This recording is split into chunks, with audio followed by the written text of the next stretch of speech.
Raw and real fight form. It's your boy Tease bringing that heat. Man, what a fucking card this past weekend, man. I gotta give y'all the spill. David versus David lived up to the hype, the promotion, everything. It lived up to it.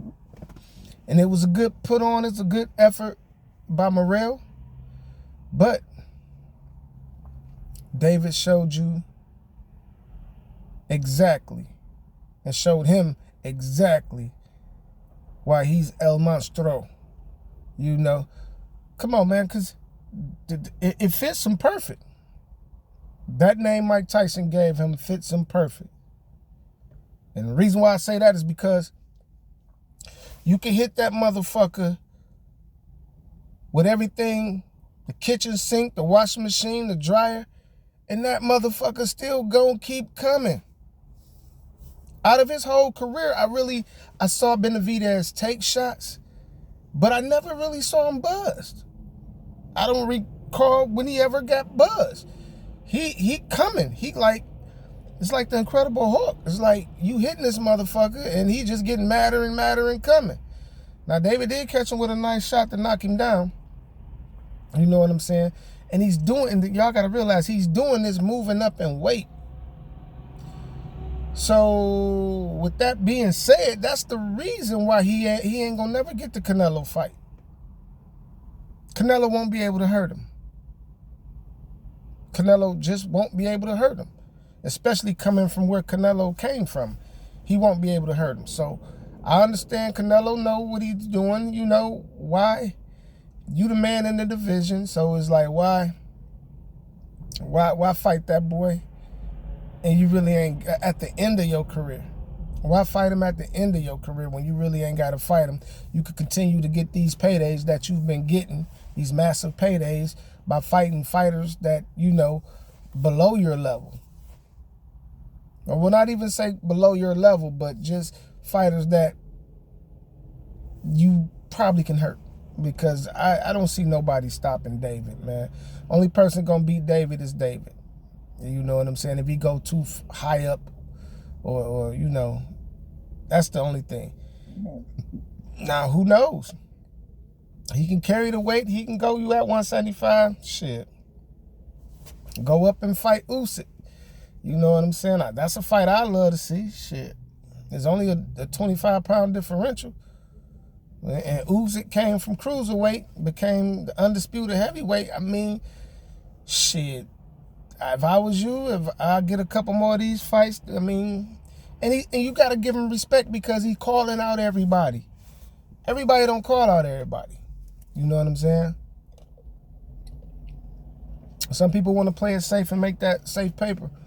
And they don't really care about legacy-wise, but the boy is calling out everybody. That's how he got Morrell. He's like, he keeps saying his name. He's like, okay. It's like saying Candyman 5 times in the motherfucking mirror. He coming, and he came. Now, experience did play the big factor in the fight, as we all knew. You know what I'm saying? Morrell is a great talent, nothing to hang his head about. He went in there, and he just fought somebody who was better experienced. And if the experience factor played in, I mean, if they both had the same experience, that knockdown could have turned into a knockout. You know, well, it seemed that way if the experience was there. But, you know, a lot of times fighters don't understand when you on that big stage, you got so many eyes on you, them butterflies gonna be there, especially if you've never been there before. You know what I'm saying? You had your first pay-per-view card, you doing things that you never really, you know, it's gonna be there. But and that gives you butterflies alone just by being on the stage, let alone getting into the fight and looking at this man across the ring. But you can't hang your head low when your first and only loss is against a motherfucker like Benavidez. Because on some real shit, other than Benavidez, I don't think nobody else really can beat Morrell. So, I mean, he did his thing. There's nothing to be ashamed about. That's like a motherfucker losing to Floyd Mayweather. You can't get mad because you lose to Floyd. You can't get mad because you lose to Canelo. You can't get mad because you lose to Tank. These are some fighters that you lose to, it will not make your stock go down. Nobody can't blame you for losing to those type of fighters. You know what I'm saying? Now, if you lose, I hate to bring it up, but if you go 12 rounds with Canelo, if you're Jaime McGee and then you lose to a guy with no punching power that knocks you out, that could kind of drop your stock. I'm just going to put that out there. That could kind of drop your stock because you lost against a nigga with no punching power. And you was technically, I think, winning the fight, if I ain't mistaken. But you lost against a guy with no punching power. So, Morrell, you won with the loss because you lost against a guy you took 12. He didn't get you out of there. You went 12. You did your thing. And you put up a fight. You probably gave David his toughest fight as of date.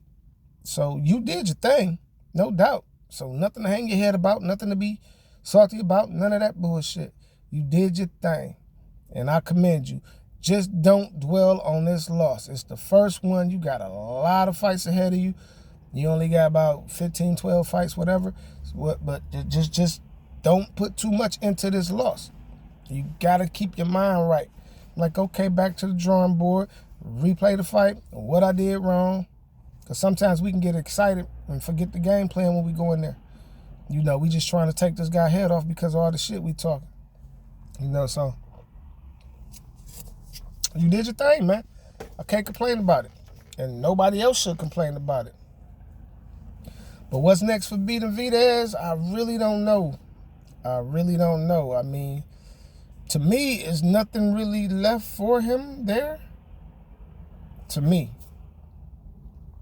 But I'm sure he's not about to drop all that weight and still be chasing the Canelo fight. I'm glad that he carved his own lane for himself, not waiting on Canelo. Charlo's waited on Canelo. Canelo has fought himself into the position he could choose to fight whoever he wants. And now he's fighting Bud. And I got a video for that one for y'all too. So I'm going to keep bringing that heat. But y'all tell me what y'all think about the David versus David fight. And please comment, subscribe. You know what I'm saying? I want to hear what you guys got to say about that one. Because in my opinion, it was a great fight. That whole card was lit. The whole fucking card was lit. You got to give it to it. They put on the show with this card. This was worth every bit of the pay-per-view money. Every bit. So, y'all tell me what y'all think. It's your boy Tease, bringing that heat and always keeping it raw and real. All right. Peace, people.